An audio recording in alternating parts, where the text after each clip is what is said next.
কাঠ বোনা লাগবি শালার, আমি যে কি করি। ওরে বাবার, এ রে হায় হায় রে হায় রে, আমার আতাই নষ্ট। কাল কিনছি 1,000 টাকা স্যান্ডেল, এই স্যান্ডেল আজকেই ফিরে গেল। শালার কি স্যান্ডেল কিনলাম, স্যান্ডেলটা সেলাই ভালো লাগবে, কারণ স্যান্ডেলটা কিনছি 1,000 টাকা দিয়ে। উনি মুনি ও একটু পাইছি রে, সেলাই করি।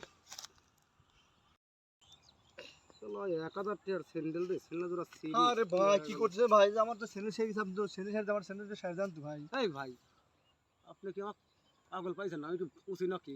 দেখতে যে আমার সার দিয়েছেন, এই জন্য করছে ভাই স্যান্ডেল সাইজ দেন একটু। তাই পাবেন না? না ভাই, অসম্ভব হলো ভাই। আপনি কি পাগল পাইছেন নাকি? আমি এই ধরেন আমার স্যান্ডেল দাম 1,000 টাকা, কাল কিনছি পাঠাতেন ভাই, আজ থেকে ফিরে গেল। তার মানে আপনি মুসিন আপনারটা আপনি সার দিয়েছেন। হ্যাঁ ভাই। ভাই থাকে, আমারটা আমি নিজে